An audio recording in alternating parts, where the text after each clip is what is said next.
প্ৰিয় দৰ্শক, এটা কথা মন কৰকচোন, আমি অসমীয়া কিন্তু অসমৰ কিছুমান ঠাইত আমি মাটি কিনিব নোৱাৰো।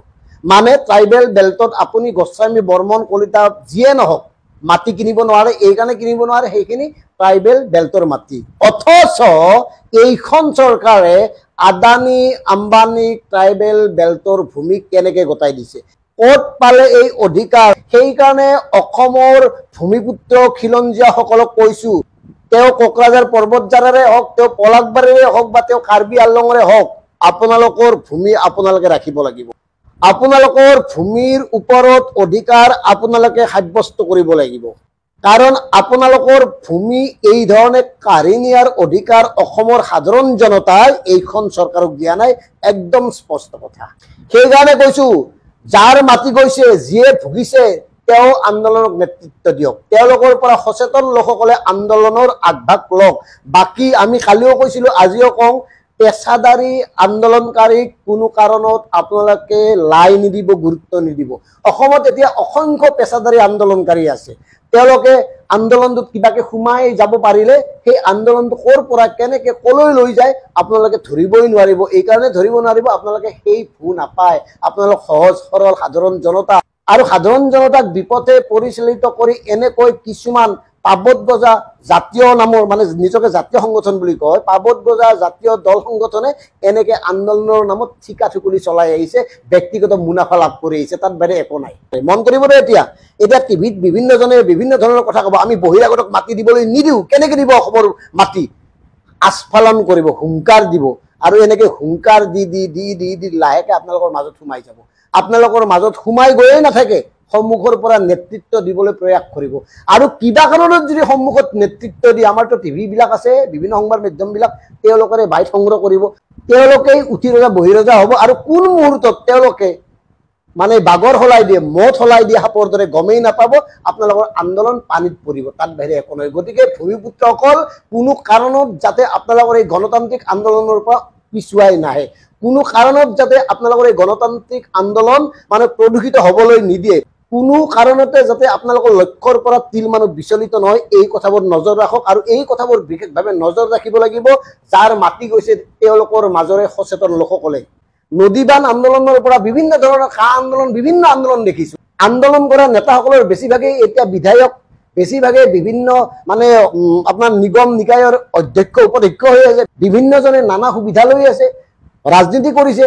মানে তেওঁলোকৰ চিন্তা নাই, তেওঁলোকৰ ইন'ভা কেতিয়াও নুগুছে, বগা চাৰ্ট কলা পেণ্ট তেওঁলোকৰ কেতিয়াও নুগুছে, কলা চশমা বা দামী ঘড়ী। গতিকে তেওঁলোকে এই ধুনীয়া লাইফষ্টাইলত জীয়াই আছে, জীয়াই থাকিব, কেৱল মৰিব সাধাৰণ জনতাই। আৰু সেইকাৰণে আমি বাৰে বাৰে কৈছো, এনেকুৱা ধৰণৰ নেতাক চিন্তা, কাৰণ এই নেতাসকলে আন্দোলনৰ নামত কেৱল নিজকে ৰাজনৈতিকভাৱে প্ৰতিষ্ঠা কৰাৰহে সপোন দেখে, পৰিকল্পনা কৰে, তাত বাহিৰে বেলেগ একো নকৰে। নিজে মন কৰক, বিভিন্ন আন্দোলন হৈ গ'ল, বহুত আন্দোলন হৈ গ'ল। সেই আন্দোলনৰ ৰিজাল্ট কি হ'ল? কোনটো আন্দোলন সফল হ'ল অসমত বিগত 10 বছৰত? কওকচোন, কোনটো আন্দোলনে এইখন চৰকাৰক কিছুমান কাম নকৰিবলৈ বাধ্য কৰাব পাৰিলে? কওকচোন। স্মাৰ্ট মিটাৰটোকে ধৰক, কিছুমানে কৈছিল স্মাৰ্ট মিটাৰ বোলে নৈত উটুৱাই দিব, কি হ'ল? গতিকে এয়া এটা সামান্য উদাহৰণে, এনেকে অনেক উদাহৰণ আছে, অনেক আন্দোলন আমি দেখিছো। আমাৰ সন্মুখেৰে আন্দোলনকাৰী নেতাসকলে, ডাঙৰ ডাঙৰ নেতা হ'ল, তেওঁলোকে ৰাজনীতিত যোগদান কৰি মানে বিভিন্ন ধৰণৰ সা সুবিধা ভোগ কৰি আছে। তেওঁলোকৰ বিলাসিতা কোনোদিন কমা নাই, অন্ত পৰা নাই, তেওঁলোক কোনোদিন অভাৱ নহয়। যিকোনো দলৰ বা যিকোনো সংগঠনৰ নেতৃত্বৰ যদি কাৰোবাৰ কিবা এটা দাঁতো সৰে, সামান্য জ্বৰো যদি উঠে, কিবা কাৰণত যদি হস্পিটেলতো ভৰ্তি হ'বলগীয়া হয়, তাৰ খবৰ লোৱা মানুহৰ অভাৱ নাই। ৰাজনৈতিক নেতা, পালি নেতা, বিভিন্ন দল সংগঠনৰ সভাপতি সম্পাদকে হস্পিটেলত ভিৰ কৰে। বাকী কোনোবা যদি ঘৰৰ মানুহ ঢুকায়, তেতিয়াতো কথাই নাই। মানে সমবেদনা জ্ঞাপনৰ নামত ৰাজনৈতিক নেতাৰ ভিৰ। সাধাৰণ মানুহৰ কিবা এটা হ'লেতো এওঁলোকৰ কোনো গাৰ নোম এটালৈ নলৰে, একো অসুবিধা নহয়। গতিকে এওঁলোকৰ এজেণ্ডা আপোনালোকে জানি থওক, মই সকলোকে সামৰি লোৱা নাই। আৰু যাক উদ্দেশ্য কৰি কৈছো সেই কথাটো অসমৰ সাধাৰণ জনতাই জানে, আমাৰ দৰে সাধাৰণ জনতাই অনুভৱ কৰে কাৰণে এই কথাবোৰ আমি মুকলিকে ক'ব পাৰিছো। এইকাৰণে ক'ব পাৰিছো, আপোনালোকৰ স্বৰূপ আমি চিনিছো, দেখিছো, বুজিছো, আপোনালোকৰ ধান্দা, আপোনালোকৰ গোটেই পৰিকল্পনা, গোটেইবোৰ আমি জানো। আৰু সেইকাৰণে কৈছো, অসমৰ খিলঞ্জীয়া ভাইসকল এওঁলোকক পাত্তা নিদিব। টিভিত যিমানে হয় হাল্লা নকৰক, টিভিত যিমানে আস্ফালন নকৰক বহিৰাগতৰ বিৰুদ্ধে, বহিৰাগতক মাটি দিয়াৰ এই আন্দোলনটোত তেওঁলোকক চামিল নকৰিব। একদম স্পষ্ট কথা। যদিহে আপোনালোকৰ ভূমিৰ অধিকাৰ আপোনালোকে ঘূৰাই পাব খোজে। শেষত আৰু এটা কথা কওঁ, উদ্যোগ লাগে। আমি আগতেও কৈছিলো, আজিও কৈছো, উদ্যোগ লাগে, কিন্তু চৰকাৰী ভূমিত উদ্যোগ লাগে।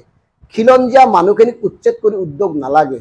জনজাতীয় মানুহখিনিক উচ্ছেদ কৰি উদ্যোগ নালাগে, সাধাৰণ মানুহৰ জীৱনলৈ ভাবুকি আহিব পৰা পৰিৱেশ এটাৰ সৃষ্টি কৰি উদ্যোগ নালাগে।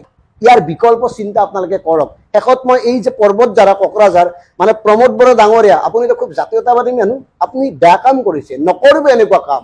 সাধাৰণ মানুহখিনিৰ লগত এনেকুৱা কাম নকৰিব, আপুনি পাপত ডুবিব। এইকাৰণে কৈছো খিলঞ্জীয়া ভাইসকলে সেই মাটিখিনিত ইমান দিন ধৰি খেতি বাতি কৰি জীৱন যাপন কৰি আহিছে, তাত বাসস্থান কৰি আহিছে, বাস কৰি আহিছে, তেনেস্থলত সেই মানুহখিনিক কিয় উচ্ছেদ কৰে কওকচোন?